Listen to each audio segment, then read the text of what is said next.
कहा था जब कासिम पर बहुत सख्त कोई वक्त आ जाए तब इस रुके को खोल के देखना, इस तावीज को खोल के देखना। उम्मे फरवा ने तावीज को लिया, तावीज को खोला, क्या लिखा हुआ था? अरे जिस वक्त मेरा भैया करबला के मैदान में यकता हो तन्हा हो तो मेरे कासिम को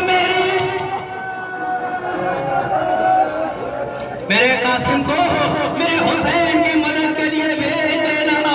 उम्मे फरवा ने पढ़ा, कासिम को रोका दिया। एक कासिम लेके चचा के पास जाओ। कासिम लेके आए, इमाम हुसैन के पास बैठ गए। चचा जान ये तावीज है। अजीजों वो तावीज क्या थी? वो तो वसीयत थी इमाम हसन के, जिस इमाम हसन ने कहा था ला यौम का यौम का या अबा अब्दुल्लाह, ए हुसैन तुम्हारे जैसा कोई दिन किसी का नहीं। अजरकुम अल्लाह। भाई ने भाई की तस्वीर को देखा, भाई ने भाई की तहरीर को देखा, हाथों से लगाया, पेशानी से बोसा दिया। इमाम हुसैन ने एक सवाल किया, ए कासिम ये बता दो मौत तुम्हारे नजदीक कैसी है? ए अजीजों कसम खुदा की अगर मौत का जायका करबला में कासिम ने न बताया होता तो आज तक हमें मौत के जायके का अंदाजा न होता। अहला मिनन असर, ए चचा जान, अरे आपकी रिकाब में जान लेना शहद से कहीं ज्यादा शीर। अजरकुम अल्लाह। हाँ अज़ादारों, अब मक़सद कहता है कि एक मर्तबा इमाम हुसैन अलैहिस्सलाम ने तलवार ली और ज़रा को पहनाना चाहा कि कासिम के बदन पर ज़रा आ जाए, मगर मक़सद लिखता है कि कासिम का सन इतना छोटा था कि हुसैन ने ज़रा पे ज़रा बदली। एक ज़रा कासिम पे नहीं आई, हुसैन ने दूसरी ज़रा पहनाई, तीसरी ज़रा पहने। अज़ीज़ों मैदान जंग में बचने का, तीर से बचने का यही एक रास्ता होता है कि जब तीर आए तो ज़रा उसे रोक लेती है। लेकिन कासिम का बदन इतना छोटा, कोई ज़रा कासिम के जिस्म पे पूरी नहीं उतरती। एक मर्तबा कासिम कहते हैं, ए चचा जान, अरे मुझे यूं ही मैदान में भेज दीजिए। अब्बास और हुसैन ने कासिम को सवार किया। अब्बास का शागिर्द मक़तल की तरफ मक़तल लिखता है कि जिस वक्त घोड़े पे इमाम हुसैन ने कासिम को बिठाया तो कद इतना छोटा था कि कासिम के कदम ज़मीन तक नहीं पहुंचे। कासिम के कदम, कासिम के पांव ज़मीन तक नहीं पहुंच रहे थे। मगर अज़ीज़ों इधर कासिम मक़बल में गए। आप जानते हैं जंग का एक दस्तूर हुआ करता था।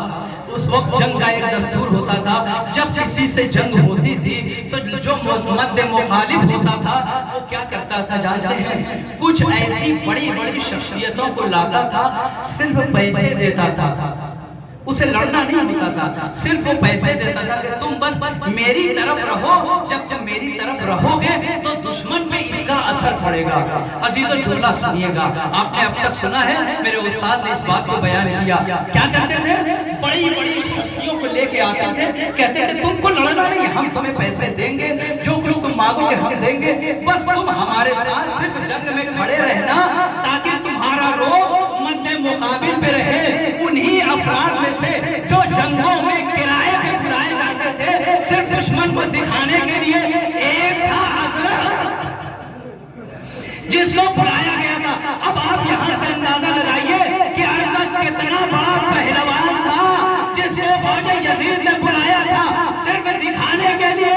लेकिन जब मैदान में आए हैं और रजब पढ़ना शुरू किया है, एक मर्तबा हमारे साथ ने अरज़द से कहा, अरज़द जाओ इस बच्चे का काम तमाम कर दो। अरज़द कहता है हमारे साथ, अरे तू मुझे छोटा मोटा पहलवान समझता है, इस बच्चे के लिए तो मेरा बेटा ही काफी है। अरज़द का एक बेटा आया, कासिम ने वास्ले जहन्नम कर दिया। दूसरा बेटा आया, कासिम ने वास्ले जहन्नम कर दिया।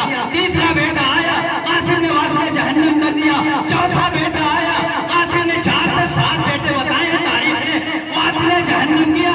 जब सारे बेटों को वास्ले जहन्नम कर दिया, अजीजों अब अरज़द आया है कासिम से लड़ने के लिए, मगर कासिम ने वो शजाअत के जौहर दिखाए। अब्बास के शागिर्द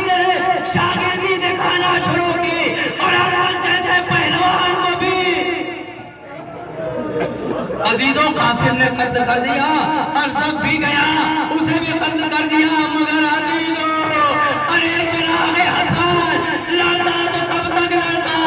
एक छोटा सा बच्चा न तो बदन पे जरा है, दुश्मन ने जब देखा अरसद को भी वासले जहन्नम कर दिया। अब दुश्मन मेरे साथ कहता है, अरे कासिम को ऐसे नहीं मारा जा सकता, सब मिल के हमला।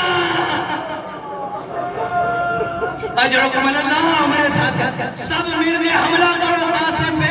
ए अजीजों, इधर से दुश्मनों का हमला, मैमना से भी कासिम पे हमला, मैसरा से भी कासिम पे हमला। कासिम ने दुश्मनों को देखा, चचा को आवाज दिए, चचा मेरी मदद को आइए। अब मक्तल लिखता है, अजीजों मक्तल लिखता है, हुसैन इब्ने अली बर्क रफ्तारी की तरह, जैसे ही कासिम की आवाज हुसैन के कानों में गई है ना, हुसैन बर्क रफ्तारी की तरह खैमे से निकले हैं और कासिम की तरफ दौड़े। दुश्मनों ने देखा, समझा हुसैन ने हमला कर दिया। अरे इतना सुनना था, मैमना के इधर, उधर के घोड़े इधर, इधर के घोड़े उधर, बीच में अजरुकुम अल्लाह, आजाद करो। मैमना के घोड़े मैसरा, वाहिद बदन जो जिंदगी में पामाल हुआ। करबला का वाहिद बदन जिसे जिंदगी में पामाल कर दिया गया, वो कासिम का बदन था। अजीजों, जब